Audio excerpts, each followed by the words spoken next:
Assalamualaikum warahmatullahi wabarakatuh. Salam Om Swastiastu, Namo Buddhaya, salam kebajikan.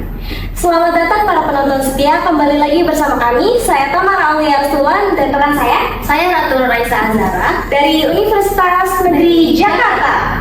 Hari ini kita akan memasuki dunia yang penuh inspirasi bersama sosok yang legendaris dari industri musik dan perfilman Indonesia, yaitu Eyang Titi Puspa. Assalamualaikum, salam Om Swastiastu, Namo Buddhaya, salam sejahtera, rahayu rahayu. Hormat, cinta, dan doa bagi Anda semua.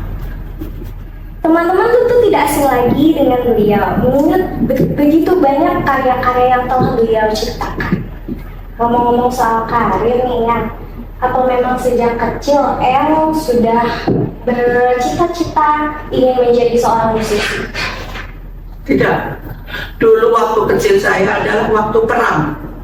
Jadi nggak ada cita-cita. Karena untuk hidup aja sudah harus hati-hati, sudah harus terima apa adanya. Makan aja kadang-kadang sehari makan, 2 hari nggak makan, sehari makan gitu. Jadi hidup itu seperti orang yang mencari selamat. Waktu itu saya sampai umur berapa ya? Kan lahir 37 sampai umur 4 itu sudah bisa merasakan bahwa hidup itu kayak begitu. Dan di bawah itu saya adalah orang kesakitan banget. Sakitan dulu sampai namanya diganti jadi Kadarwati, kan masuk rumah sakit, sudah keluar biar sembuh, diganti lagi Sudarwati supaya sembuh lagi, Sumarti nggak sembuh ya udah terus sampai saya mau nyanyi supaya bapak boleh aku nyanyi, aku mau ubah nama menjadi Titi Puspa supaya bapak nggak tahunya radionya kan mau pintar radio. Dan itu minta surat dari orang tua supaya anaknya diizinkan enggak. Nah di situ aku tulis Titi Puspa. Nah ketahuan nggak boleh. Tapi kakakku kan sudah ada yang di Gajah Mada. Nah kakakku yang saya suruh ngomong ke bapak. Udah saya yang tanggung jawab gitu kakakku. Akhirnya baru boleh lah. Itu sudah umur 17, tapi umur berapa gitu sudah ikut bintang sekolah gitu ya, bintang pelajar, terus bintang daerah. Nah aku mulai masuk di RRI Semarang itu setelah ikut bintang-bintang pelajar, bintang itu umurnya 14 apa 15 gitu. Nah, 15 apa itu baru di situ. Setelah itu baru dibilang sama RRI, jadi kamu ikut aja bintang radio. Wah, suara saya bagus gitu. Nggak tahu bisa masuk.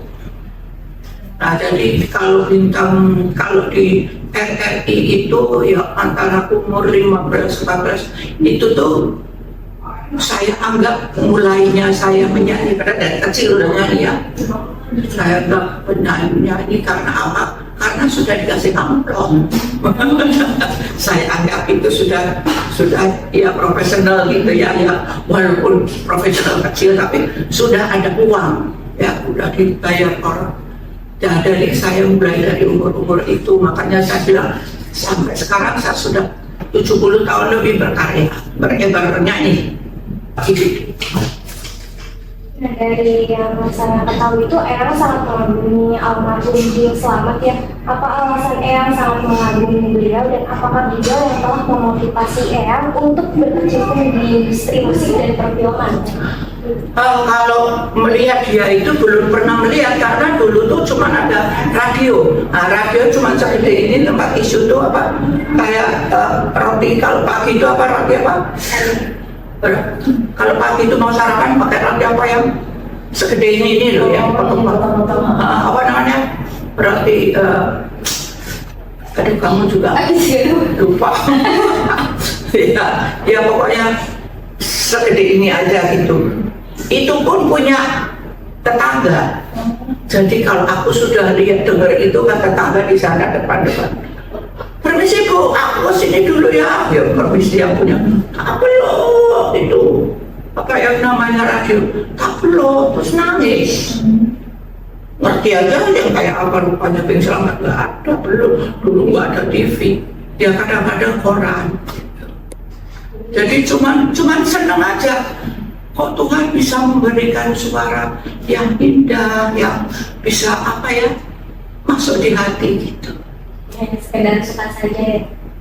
Dia hanya mengagumi dan suka kepada almarhum. Dari suaranya ya, dari itu terus akhirnya aku kan ke Jakarta, ketemu dia lah itu, ngejarnya aku pengen dapet tanda tangan tuh, sampai jatuh bangun.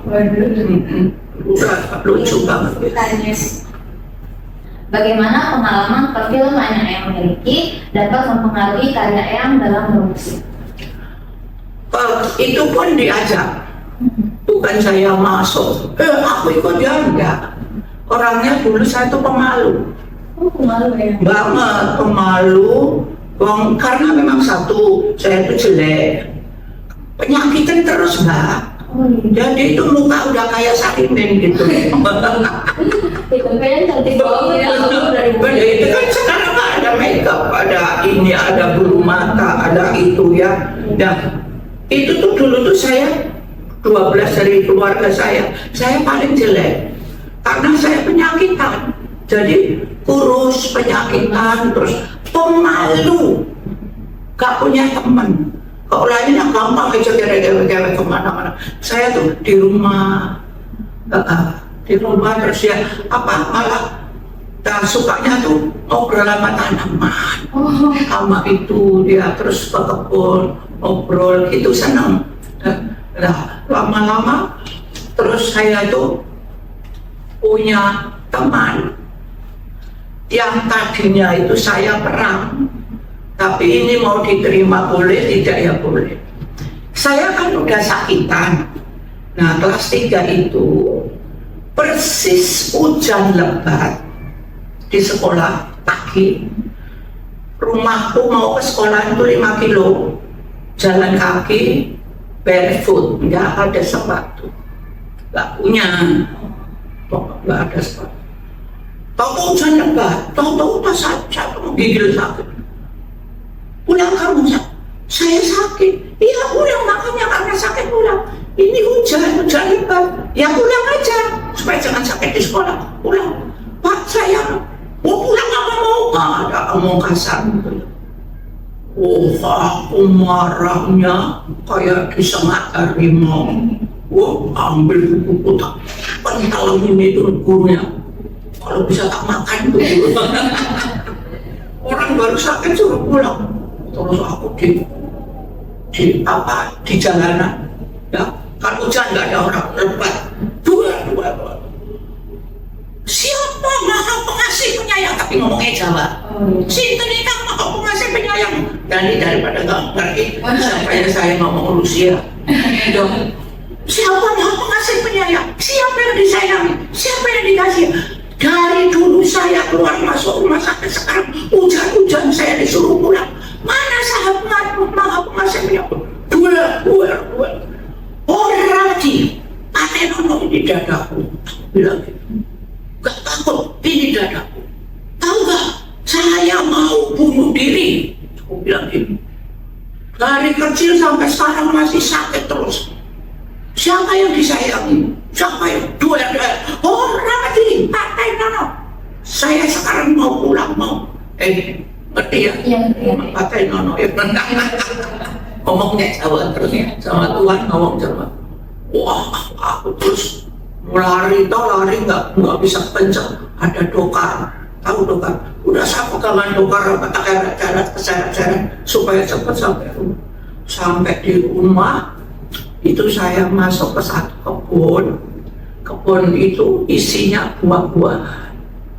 Nah itu ada buah pesi itu yang pahit itu buah apa sih jenenge kayak pokoknya yang bijinya hitam-hitam yang dikericit-kericit gitu buah pokoknya yang paling pahit yang buah tuh.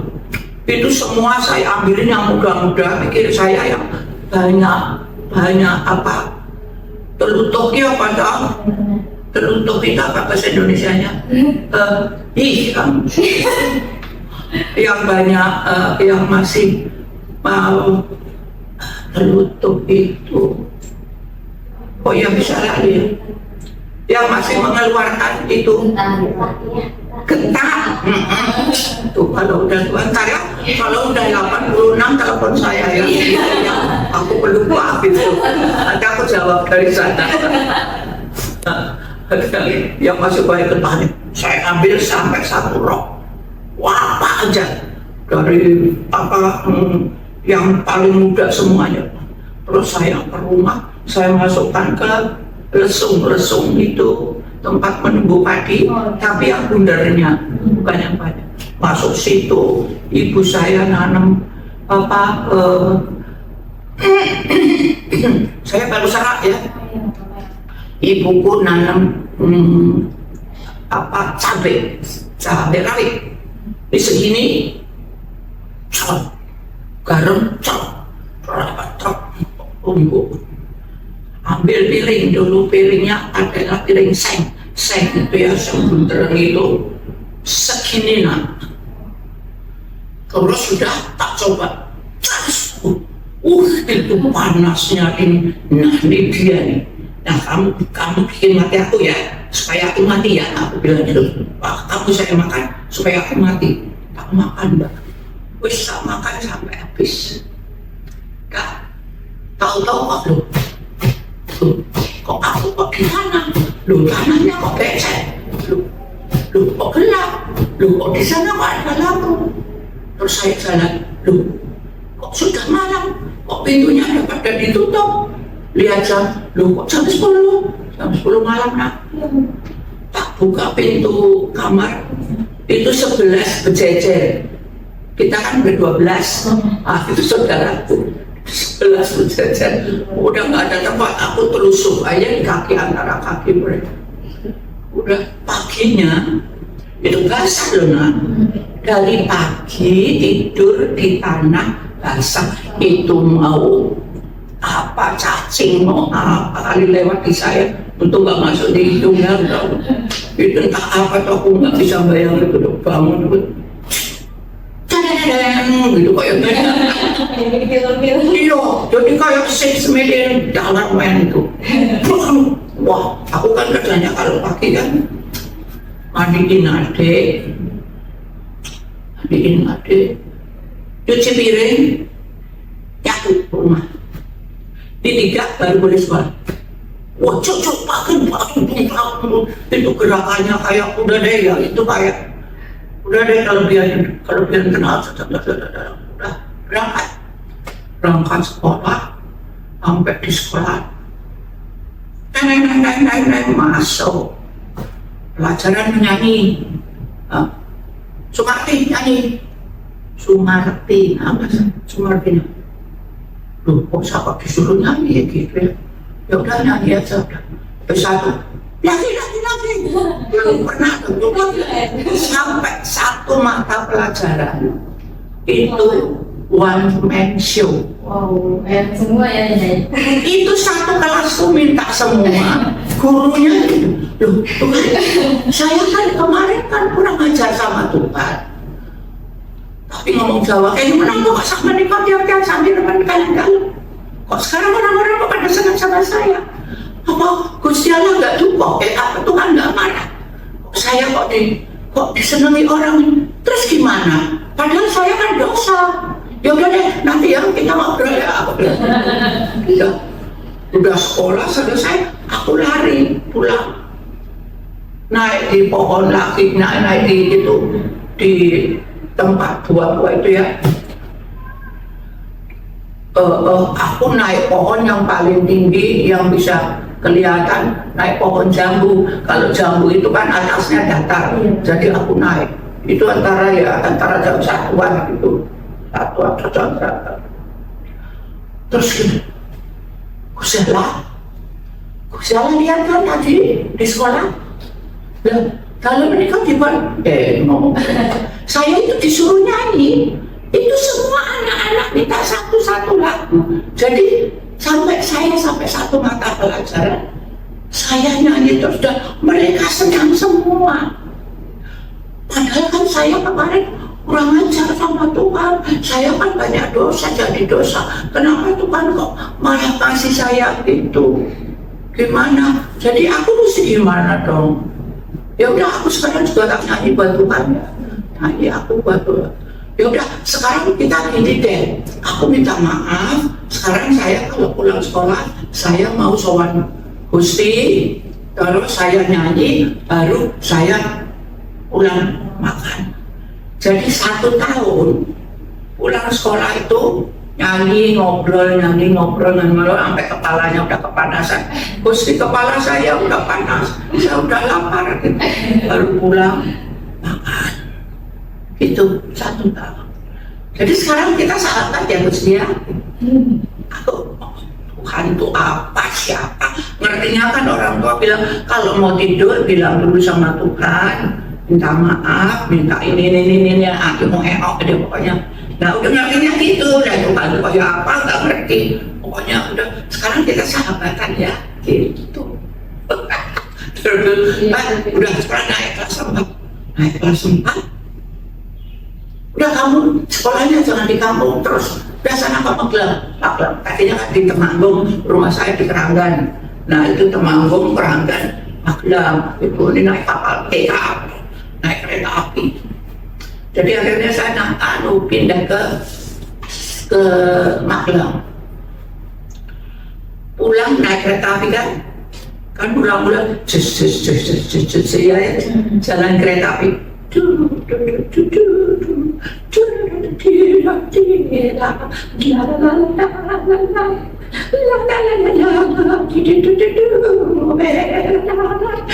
kayak ini suara baru koplo ya. Jadi kayak ini angel choir. Jadi aku kalau pulang tadinya duduk di dalam ya, aku terus keluar di tempat itu undang-undangan apa sih step itu kalau mau masuk kan dulu kereta api kok ujung pokoknya fix gitu kan. Jadi aku duduk di situ, tak dengerin aduh enak. Jadi sampai pulang sekolah aku dikasih musik. Terus saya nyanyi itu choir tuh suaranya tuh wedian. Gila, pokoknya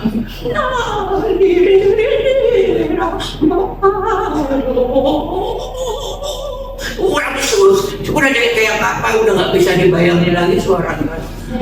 Sampai nyanyi kalau pulang sekolah harus kelas 5 udah kamu daripada bolak-balik uangnya buat kereta api udah kamu mondok jangan ada kos di Magelang ada kos.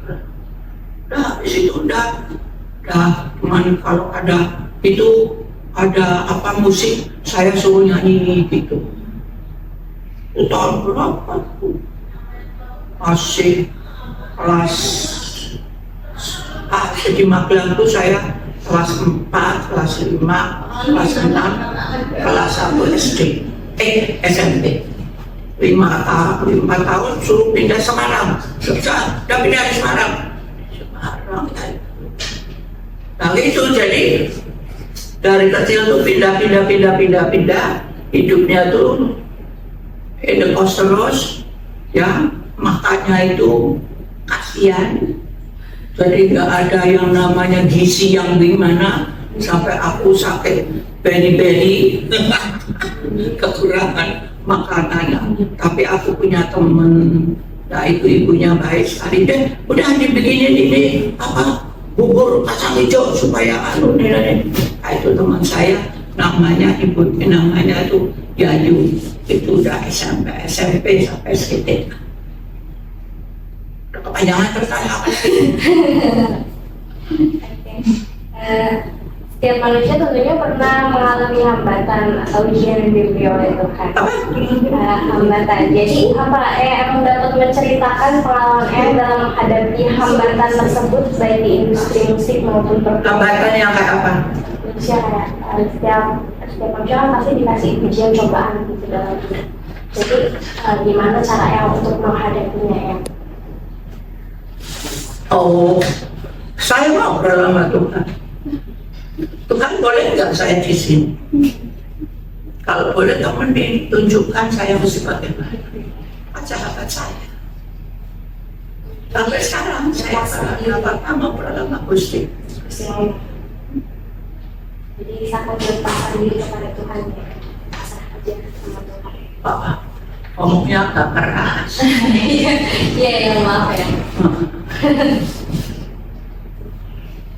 Bagaimana Eyang melihat masa depan antara kolaborasi musik dan perfilman di Indonesia? Tahu, ini saya sangat bangga sama orang Indonesia. Anda tahu nggak hidup tahun zaman sebelum Jepang sampai zaman Jepang sampai ada revolusi apa sampai apa itu semua kepedihan, ya, kemiskinan dan ketakutan. Nah sekarang sudah baik, apalagi sekarang ini yang namanya Bapak Jokowi adalah presiden paling hebat yang selama ya setelah beliau semua ini ya karena memang pengetahuan juga sekarang sudah menaik ya, jadi beliau juga jadi bersyukur sekali saya. Jadi saya itu apa ya, melihat anak sekarang itu merasa bahwa Tuhan itu memberikan Indonesia sesuatu yang sangat-sangat indah, sangat-sangat mengagumkan. Apalagi anak apa Gen Z, di bawahnya lagi apa itu? Di bawahnya lagi apa itu? Itu anak-anak itu tuh semua itu diberi yang namanya apa ya? Diberi pengetahuan yang lebih dalam lagi, yang lebih indah, dan apalagi dengan adanya sekarang alat komunikasinya itu lengkap. Itu anak-anak mempunyai pengetahuan yang kecil-kecil dibandingkan pengetahuan saya di bawah 0. Mereka tuh lebih pandai. Jadi apa ya, pengetahuan mereka tuh cepat tumbuhnya karena ya itu alat-alat komunikasi yang sekarang itu ya.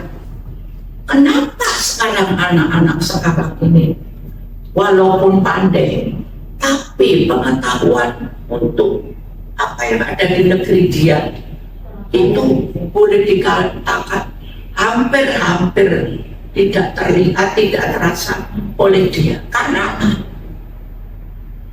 Karena orang tua membiarkan mereka terus main gadget, main ini. Ada 1-2 yang memang enggak, kamu boleh main ini jam segini, selanjutnya biasa.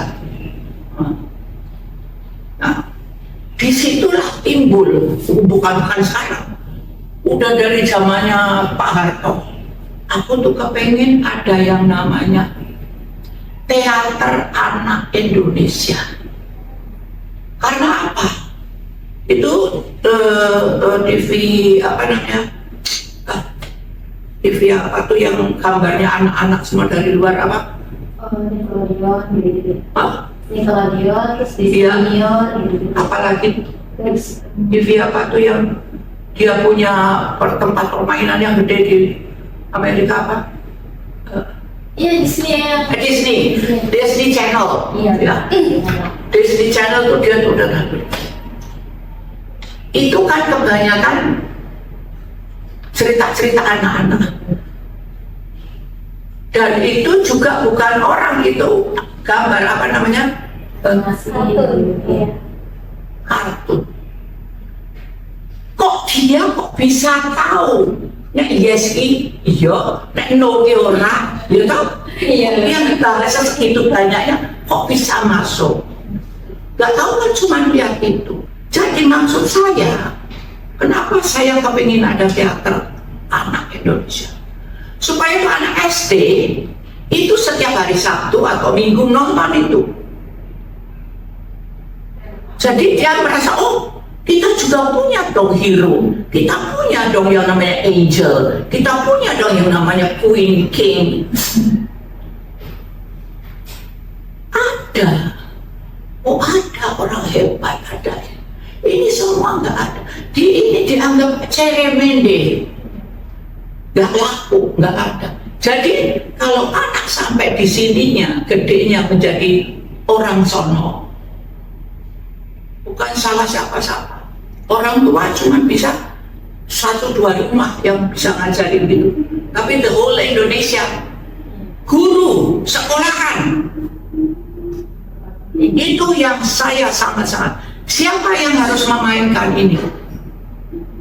Tuhan tuh memberikan yang namanya talenta kepada anak Indonesia yang kecil-kecil sekarang. 1000 kali talenta saya.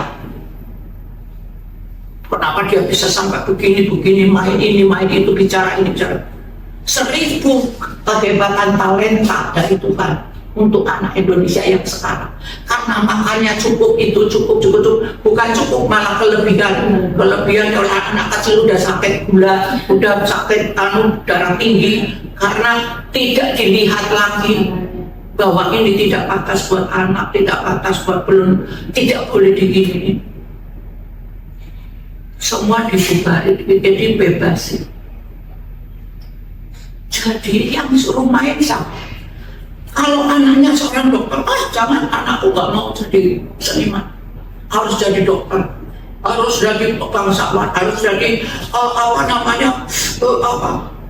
businessman, harus jadi ini. Jadi siapa yang Anda panggil? Anak-anaknya orang tidak mampu. Yang anak-anak ada di jalanan itu anak orang tidak mampu. Sebelum sampai di jalanan, diambil, masukkan ke dalam asrama, laki-laki kiri, perempuan kanan. Ajarkanlah dari mulai tata krama, agama, dan tulis baca, sejarah, komputer.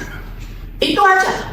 Yang selebihnya, yang 70% seni budaya Indonesia, boleh dari luar, dari apa, itu untuk apa ini, ya, untuk manis-manis, supaya kalau ada orang Inggris nonton, ada Inggrisnya dikit, orang India ada Indinya, ada penonton Cina, ada Cina lagi gitu. Itu anaknya orang yang tidak punya, itu akan mendapatkan kedudukan sebagai manusia terhormat, bukan orang-orang yang di jalanan. Itu harus ada itu. Kok nanti kalau aku sampai mati nggak ada itu orang-orang yang di atas semua saya tututin naik. Kamu mesti bikin ini. Nah, karya-karya Eyang salah satu lagu ciptaan Eyang yang berjudul Gak Keliki tidak lekang oleh waktu dan masih banyak digemari oleh masyarakat. Bagaimana perasaan Eyang terkait hal tersebut, Eyang? Oh, disenangi ya. Ya terima kasih aja bisa menghibur. Saya seperti lagu itu waktu itu tahun 64 apa ya? 64 early. 60 mau 3 mau 4. Lili Suryani main di rumahku. Saya dari pagi itu, Tante Titi bikinin dong aku lagu. Aku udah bisa bikin apa belum, aku sendiri lupa. Bikinin lagu dapat. Saya itu masih pikir kok bisa. Saat dari pagi itu kalau ajak main terus aku ya sampai malam. Matiin film mana lagu? Iya lupa kamu mau minta film. Ya aku, oke ini udah malam, kamu saya antar dulu pulang. Ya udah malam sore gitu.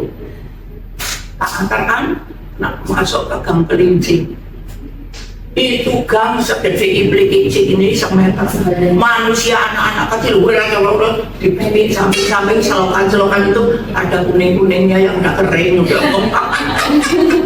udah deh pokoknya kampung itu ya udah terus udah dia saya kering itu kampung rame tuh, tapi keadaannya begitu. Terus aku pulang naik beca, itu naik beca di revido, di kepala saya nggak bawa kunci, nggak bawa kertas, nggak bawa pulpen, udah paling di situ di beca. Ada sampai di rumah baru saya tulis gitu. Jadinya itu jadi memang saya menggambarkan itu memang dalam keadaan yang begitu. Jadi dalam apa ya pikiran saya,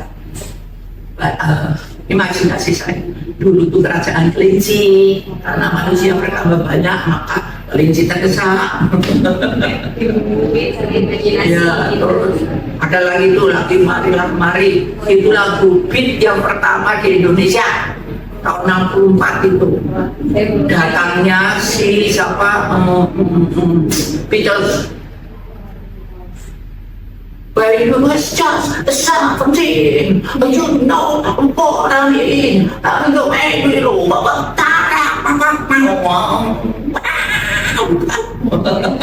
jadi lagu Indonesia kok semua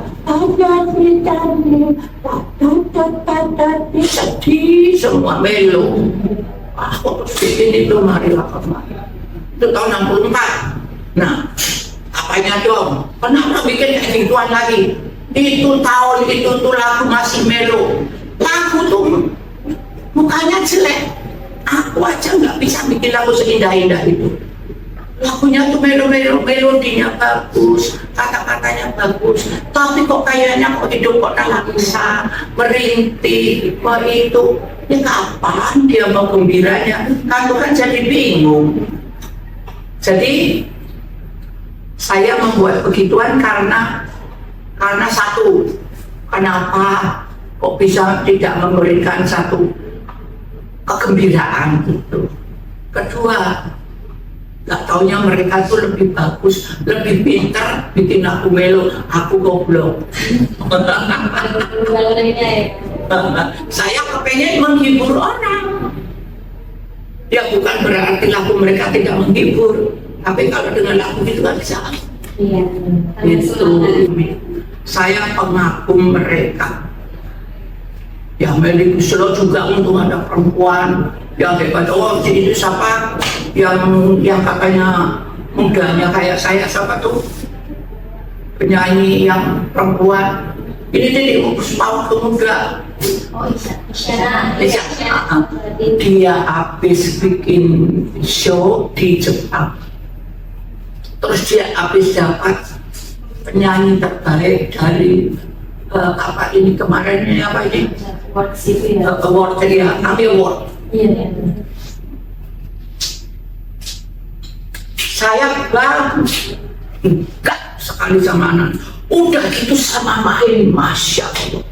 Terus yang saya bilang, Tuhan sekarang tuh ngasih IQ anak-anak tuh 100 kali IQ ku. Sudahlah mainnya kayak gitu, lagunya kayak gitu, orangnya kayak gitu. Jadi kayaknya dia tuh punya semua. Nah, enggak aku lihat orang kayak gitu. Pesan yang ingin sampaikan ke anak muda yang ingin terjun ke seni Indonesia. Sudah saya katakan, kalian, aku tuh bangga sama anak-anak Indonesia sekarang. Itu tuh semuanya itu bisa menjadi seperti ini karena pahlawan Indonesia. Entah itu ibu, entah itu bapak, entah itu siapapun dari dulu yang sampai bisa membuat Indonesia seperti ini, terutama pahlawan. Aku punya kekaguman, punya hormat yang dalam dan punya kebanggaan.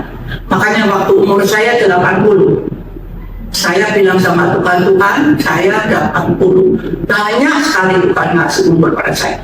Pasti dosa saya banyak sekali. Tapi saya sekarang terima kasih sama Ose, cuma saya juga mau terima kasih kepada pahlawan Indonesia. saya paling sedikit harus bisa datang ke Taman Pahlawan, paling sedikit harus ke 8 tempat. Ya, di Jakarta ada 3, terus di Solo, di Jogja, terus di Temanggung, terus di mana, terus tempatnya Bung Karno. Aku bilang apa? Terima kasih. Karena Indonesia bisa begini karena Anda semua. Saya percaya Tuhan ada di pelukan Tuhan. Tuhan memeluk bapak-bapak, terutama aku nangis di tempatnya siapa? Itu Jenderal Sudirman.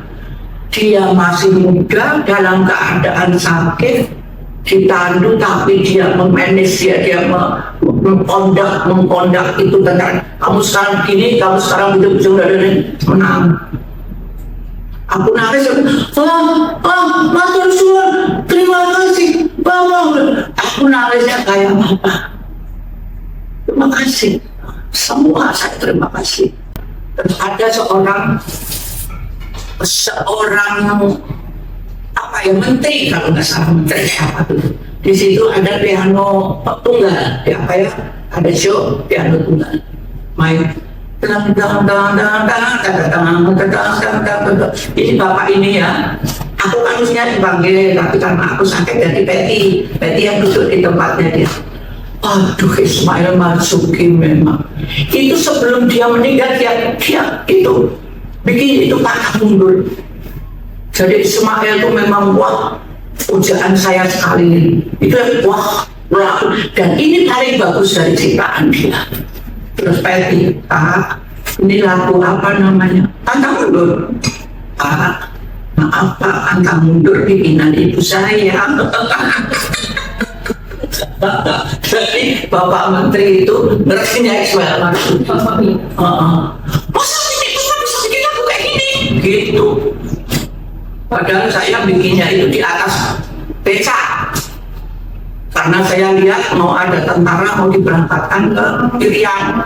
Sedangkan itu 64, 63 aku udah tahu Irian, udah melihat bagaimana orang Irian dulu itu against tidak doyan sama orang Indonesia.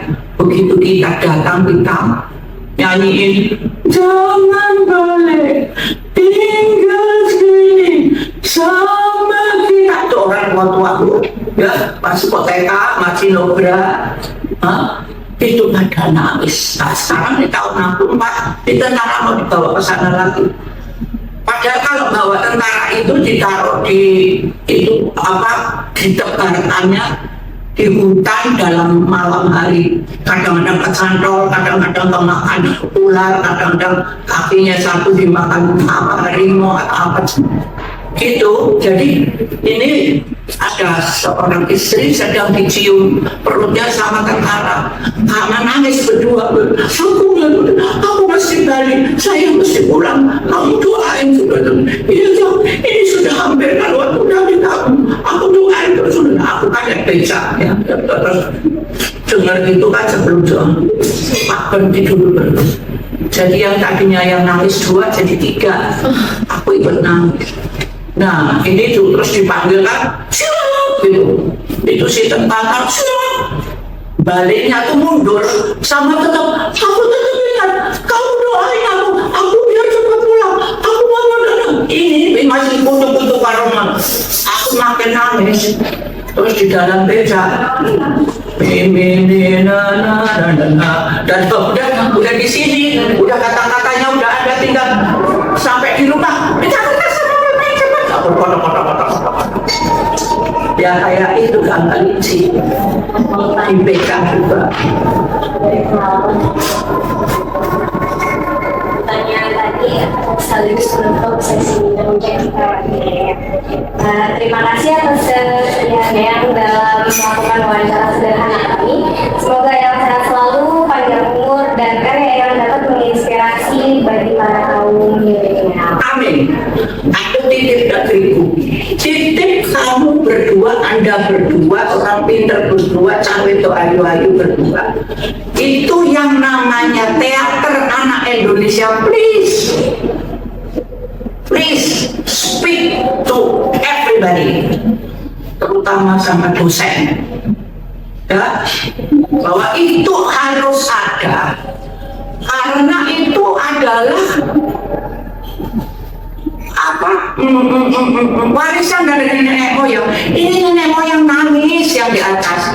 Kenapa semua Korea, Jepang, dan Amerika itu India lagi dong? Waya ibu mengatakannya. Jadi aku tuh ya Allah Tuhan, tolonglah kapan bisanya ada ini.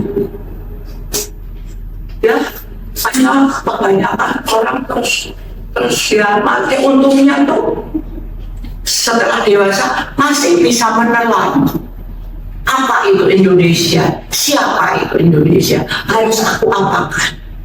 Masih banyak memang, tapi banyak juga itu nanti yang akan datang. Ini Anda masih dengar dari aku yang kecil, kapan dengar?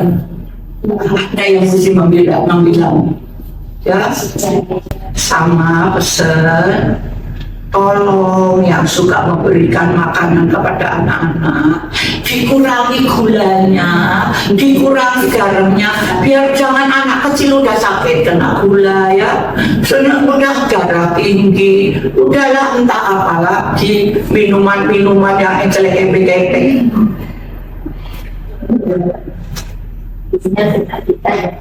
Hormat, cinta, dan doa buat seluruh Anda berdua. Sopo jenenge mau? Saya Ratu. Ratu, Tamara, Ratu dan Tamara beserta seluruh sahabat, kerabat, teman, dan para dosen. Ya, jadikan anak-anak Indonesia punya rasa nasionalisme.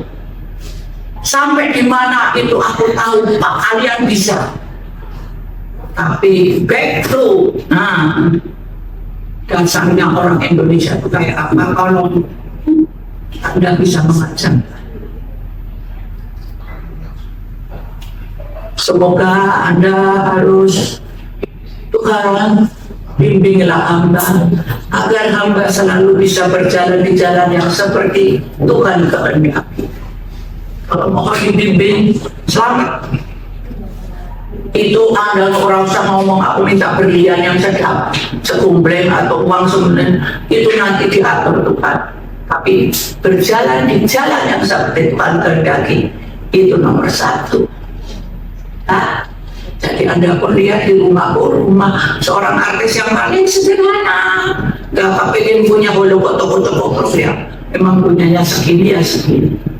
Bukan berarti aku menyalahkan itu, enggak. Cuman saya itu orangnya enggak apa ya, enggak materialistis gitu loh ya. Atau karena memang tidak mampu. Ya mampu nggak mampu sih boleh ya. Oke, matur suwun, terima kasih. Ya.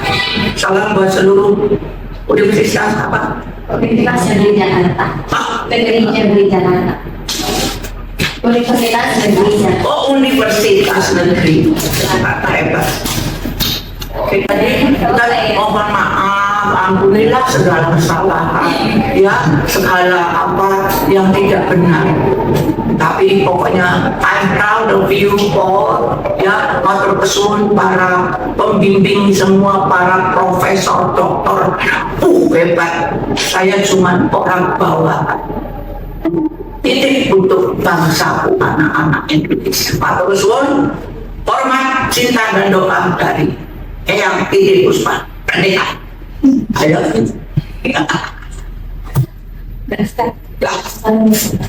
Assalamualaikum warahmatullahi wabarakatuh. Shalom, Om Santi, Santi, Santi, Om Namo Buddhaya.